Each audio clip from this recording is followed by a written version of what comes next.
Halo, kembali lagi bersama saya Leonardo Immanuel Manalu. Saya merupakan mahasiswa Teknik Geologi 2017 di Institut Teknologi Sumatera. Salam Geologi. Nah, kali ini saya akan membahas tentang endapan mineral SEDEX atau biasa disebut dengan endapan sediment exhalative, itu dia. sediment exhalative, Cukup. sediment exhalative, sediment Cukup. exhalative. Oke, endapan SEDEX, sediment exhalative. Nah, baiklah, kita akan membahas tentang endapan SEDEX. Endapan SEDEX atau endapan Sediment exhalative, merupakan endapan sulfida masif yang berasosiasi dengan batuan sedimen. SEDEX terdiri dari perlapisan sulfida masif yang berasosiasi dengan perlapisan batuan sedimen kimia seperti rijang, barit, dan karbonat, serta sedimen plastik seperti lanau, mudstone, dan argillite, yang mana pengendapan ini terjadi pada bawah laut. Cukup menarik ya. Baiklah, mari kita lanjutkan. Secara tektonik, endapan SEDEX terbentuk oleh aktivitas hidrotermal pada continental rifting, di mana larutan fluida naik ke atas melalui jalur extensional faults. Nah, endapan SEDEX mulai terbentuk pada zaman Kambrium, pada awal Silur, dan di akhir Devon. Hasil dari endapan SEDEX dapat berupa ZN, PB, AS, S, CU, Fe, Mn, dan Ga. Jadi kita mau bahas SEDEX dari jurnal siapa ya? Oke, baiklah teman-teman. Kali ini saya sudah mendapatkan sebuah jurnal yang membahas tentang SEDEX. Nah, judul jurnal kali ini adalah tentang inventarisasi endapan mineral logam tipek SEDEX pada daerah Sijungjung dan sekitarnya, yaitu terletak di Kabupaten Solok, Selatan, Sumatera Barat. Kalau begitu, mari kita sejenak berjalan-jalan ke Kabupaten Solok Selatan, Provinsi Sumatera Barat. Let's go!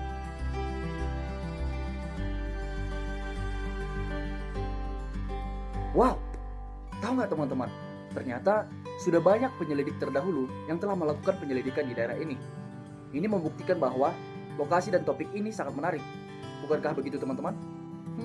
Nah, berdasarkan data geokimia regional penyelidikan kali ini, ditemukan adanya anomali unsur Pb, Ag, dan Zn.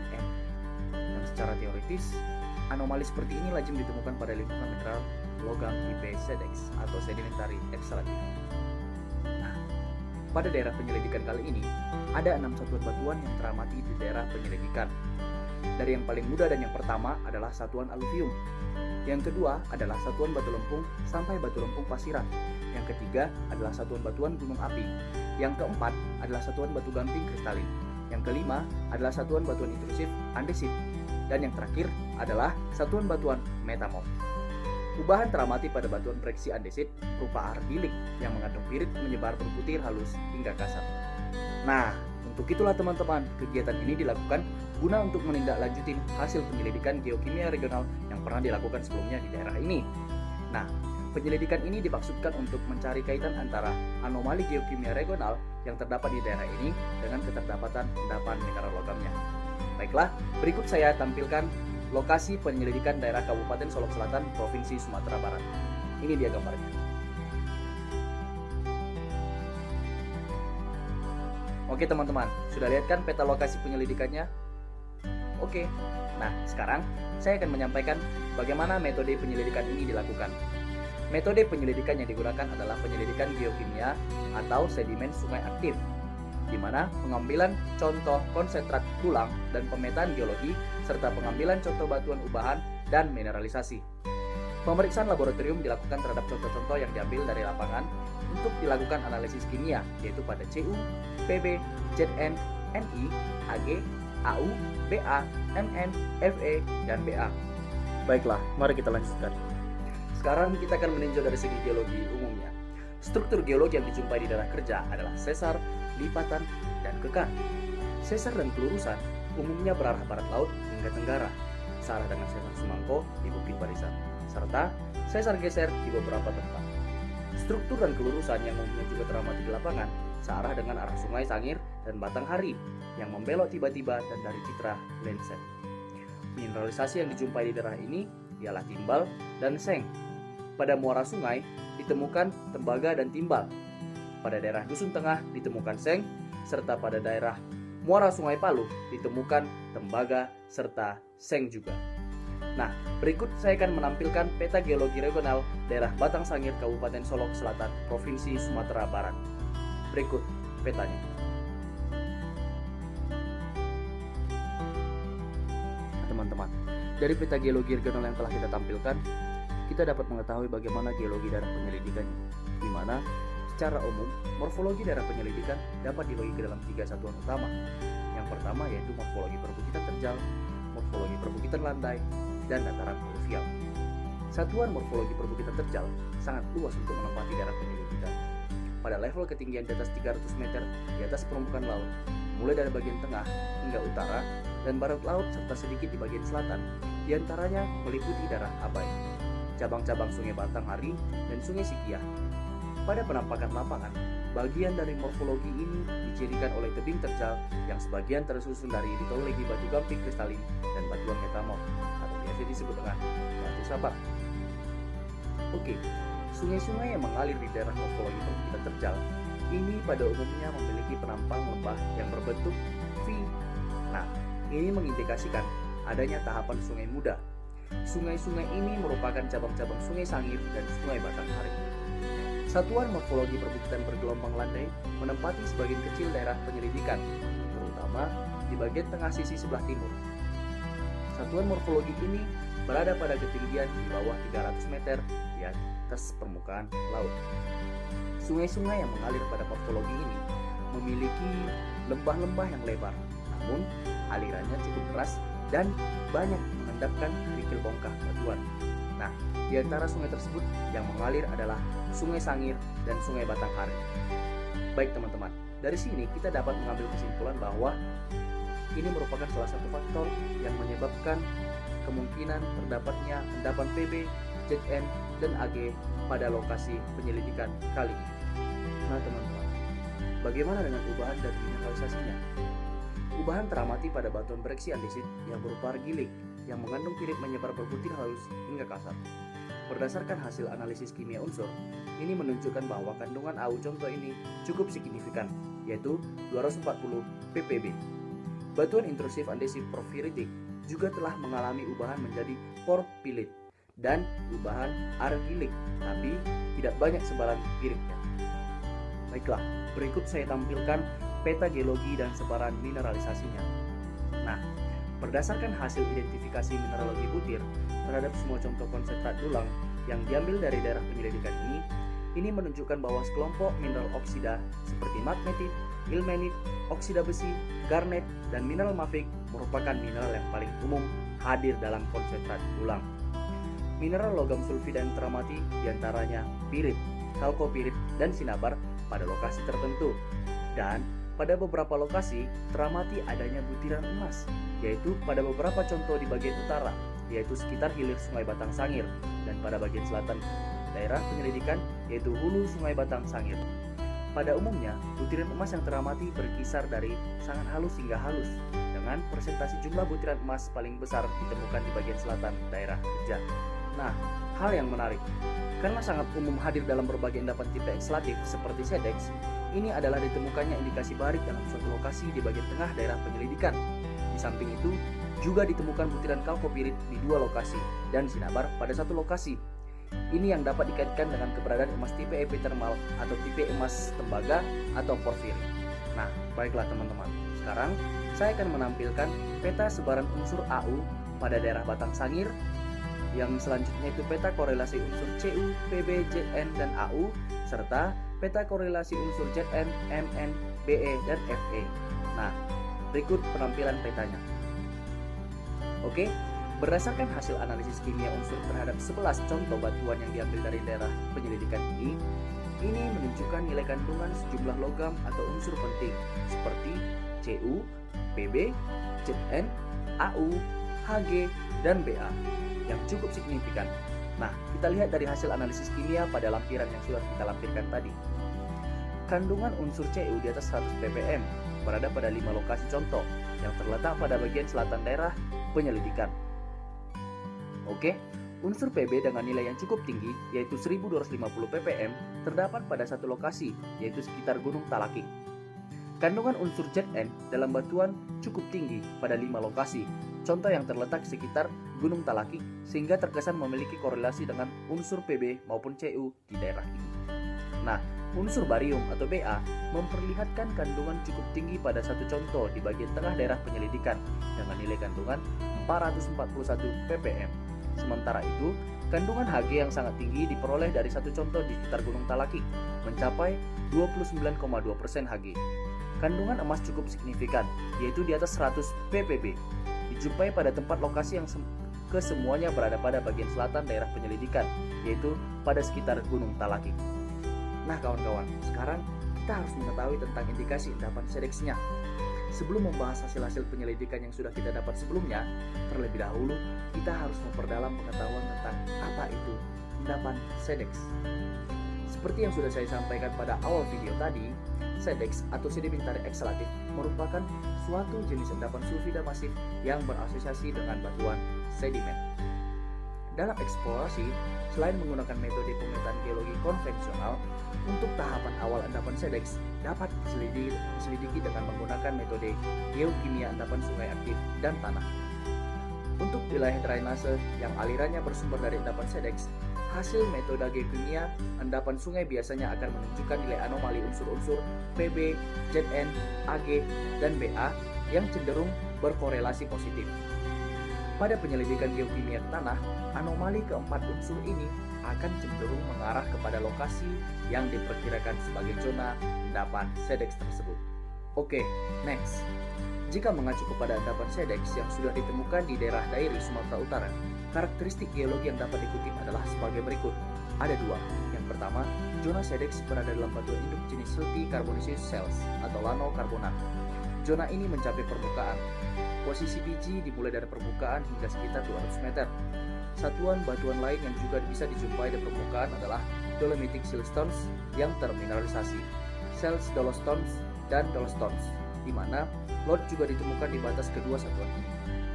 Semua satuan batuan serta biji menyebar hingga ke permukaan sehingga bisa dipetakan. Nah, yang kedua, zona SEDEX sendiri berada pada footwall patahan dalam batuan silty carbonaceous shales dan sejajar perlapisan secara sayap antikline. Secara regional, satuan-satuan batuan ini dikenal sebagai batuan black shale, siltstones, dan batuan karbonat dari grup Tapanuli berumur karbonat 300 juta tahun, yang sebelumnya tidak dikenal dengan batuan induk bagi mineralisasi.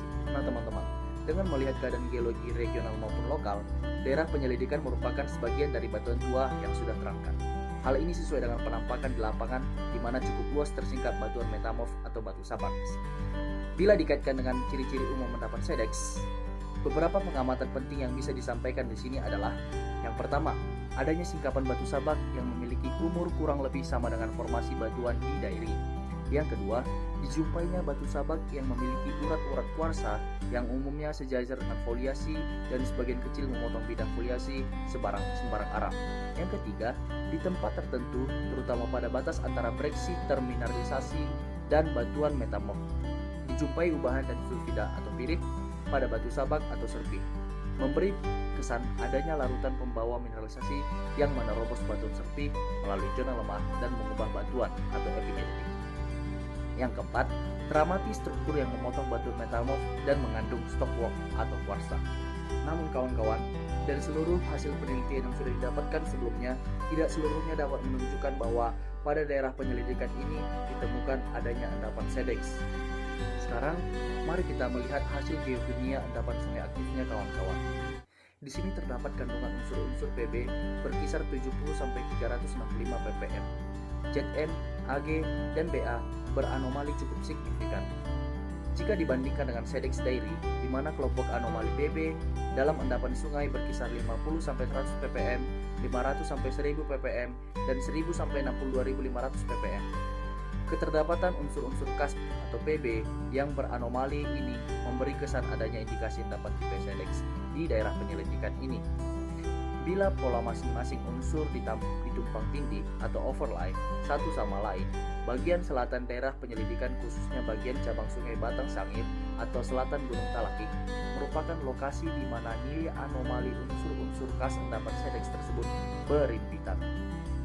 Nah, hal ini memberi kesan bahwa bagian hulu dari aliran sungai di mana anomali keempat unsur ini berimpitan merupakan daerah yang memungkinkan sebagai tempat kedudukan endapan tipe Sedex tersebut. Nah, untuk lebih memperkuat dugaan ini, dicoba dilihat hubungan keempat unsur tersebut berdasarkan faktor koefisien korelasi multivarian. Di antara unsur-unsur khas endapan Sedex, hanya unsur Pb dan Zn lah yang mempunyai hubungan yang sangat kuat, yaitu pada faktor pertama, yaitu di bagian selatan Gunung Talakik. Kedua unsur ini juga memiliki korelasi yang sangat kuat dengan unsur Au dan Cu. Sayangnya, data-data geokimia tersebut di atas tidak dapat didukung dengan penyelidikan geokimia karena tanah metode ini tidak direncanakan pada kegiatan ini. Nah, untuk lebih memperkuat dugaan ini, dicoba dilihat dari hubungan keempat unsur tersebut. Berdasarkan faktor koefisien korelasi multivarian, di antara unsur-unsur khas endapan Sedex, hanya unsur Pb dan Zn lah yang mempunyai hubungan yang sangat kuat, yaitu pada faktor pertama pada bagian selatan Gunung Talakik. Kedua unsur ini juga memiliki korelasi yang sangat kuat dengan unsur Au dan Cu. Sayangnya, data-data geokimia tersebut tidak didukung dengan penyelidikan geokimia tanah karena metode ini tidak direncanakan pada kegiatan ini. Oke teman-teman, sekarang kita meninjau dari indikasi emas epitermalnya. Dari data pengamatan megaskopis, breksi ini mengandung mineral sinabar dan pirit. Sinabar merupakan mineral yang terbentuk pada suhu rendah dan biasanya berasosiasi dengan endapan emas epitermal dekat permukaan. Hal ini sesuai dengan kenyataan di lapangan bahwa daerah pemunculan breksi hidrotermal ini merupakan bekas penambangan emas tradisional. Dalam kaitannya dengan pencarian endapan Sedex, pemunculan tipe mineralisasi emas epitermal biasanya mengaburkan pengamatan lapangan apabila terdapat pada suatu lokasi dengan endapan Sedex. Andaikan endapan Sedex benar-benar telah terbentuk di daerah penyelidikan ini, maka mineralisasi emas epitermal yang jauh lebih mudah telah menutupinya. Nah, untuk mengetahui adanya sulfida logam yang terbentuk pada umur yang jauh lebih tua atau jenis Sedex ini dibandingkan dengan emas epitermal yang memerlukan penelitian lebih lanjut. Misalnya, mengidentifikasi jenis sulfida logam yang benar-benar berasosiasi dengan sedimen atau sedimen termetakan yang ada. Penelitian ini lebih memungkinkan. Ini dilakukan atau ditekankan di bagian selatan daerah penyelidikan sekarang. Oleh karena secara geologi bagian selatan lebih banyak ditempati batuan metamorf yang berumur tua, di mana mengandung urat kuarsa sehingga paling memungkinkan berasosiasi dengan endapan Sedex. Namun, karena daerah ini sebagian besar merupakan kawasan hutan lindung, maka tidak seluruhnya tidak dapat diselidiki. Nah, jadi teman-teman, hasil pengamatan lapangan tidak serta-merta memastikan ada tidaknya tipe endapan Sedex di daerah penyelidikan ini, karena ciri utama yaitu endapan sulfida seng dan timah hitam yang mengikuti perlapisan batuan tidak teramati sama sekali. Namun, dengan diperolehnya sejumlah contoh batuan serpih atau serba yang mengalami ubahan dan mineralisasi, memastikan bahwa proses pembentukan mineralisasi logam telah berlangsung di daerah penyelidikan ini. Nah, dengan minimnya dari petunjuk geologi dari hasil pengamatan lapangan yang telah dapat mencirikan atau mengarah kepada tipe endapan Sedex, maka hasil analisis geokimia endapan sungai aktif, batuan, dan mineralogi butir menjadi sangat penting. Distribusi dan korelasi unsur-unsur khas endapan Sedex seperti Pb, Zn, Ag, dan Ba, serta keterdapatan mineral barit, galena, dan sphalerite dalam konsentrat tulang juga menjadi indikasi penting. Oke teman-teman, jadi dari hasil data-data yang telah didapatkan, maka dapat ditarik kesimpulan sebagai berikut, yaitu yang pertama, berdasarkan hasil pengamatan di lapangan, tidak teramati singkapan endapan sulfida logam tipe Sedex. Namun, petunjuk yang awal memungkinkan adanya endapan Sedex yang diperoleh berdasarkan hasil penafsiran dari data anomali geokimia endapan sungai aktif, khususnya adanya peningkatan nilai Pb, Zn, dan Ba. Ini yang mencolok di bagian selatan daerah penyelidikan pada sekitar Gunung Talakik. Selanjutnya, tipe endapan emas yang ada diperkirakan berdasarkan kehadiran mineral sinabar bersama emas dijumpai pada Gunung Talakik adalah epitermal. Sesuai dengan lingkungan batuannya, endapan emas ini diduga berumur tersier dan jauh lebih mudah dibandingkan dengan endapan tipe Sedex yang dicari atau diduga tumpang tindih. Secara spasial, keterdapatan mineralisasi emas epitermal dalam batuan breksi hidrotermal yang menerobos lingkungan batuan tua atau metamorf atau serpih dan batuan gunung api andestik terdapat bersamaan dengan anomali PB, ZN, dan BA, yaitu pada sekitar Gunung Talaki. Ini memberi dugaan adanya pengapuran endapan SEDEX yang dicari dalam pengertian tumpang tindih tersebut. Dan yang terakhir yaitu edukasi yang didapatkan atau disampaikan, yaitu larutan hidrotermal membawa emas pada kondisi yang berbeda namun pada lokasi yang sama. Secara teoritis bisa saja indikasi pembawa endapan SEDEX atau epigenetik di daerah ini. Namun hal ini masih merupakan pembuktian dengan metode lain secara sistematis. Oke kawan-kawan, tak terasa telah tiba pada akhir video. Nah, sebelum saya menutup video ini, saya ingin memberikan beberapa saran tentang penyelidikan yang telah dilakukan. Yang pertama, penyelidikan lanjutan disarankan untuk dilakukan di sekitar Gunung Talaki. Penyelidikan lanjutan ini lebih bersifat ilmiah yang dimaksudkan selain untuk mengetahui anomali yang dapat melokalisir kemungkinan adanya endapan SEDEX, juga untuk mengetahui hubungan antara keberadaan emas dengan kemungkinan adanya tipe endapan SEDEX tersebut. Nah, selanjutnya di daerah bagian utara atau hilir Sungai Batang Sangir banyak dijumpai penambangan emas tradisional. Hal ini menunjukkan adanya sumber emas potensial di daerah ini yang perlu diselidiki lebih lanjut. Nah, yang ketiga, perlu pemerintah daerah setempat menertibkan dan membina penambang emas tradisional yang banyak beroperasi di hilir Sungai Batang Sangir supaya mengindikasikan prosedur penambangan yang berwawasan lingkungan, misalnya tidak membuang air raksa ke sungai dan melakukan penambangan yang aman.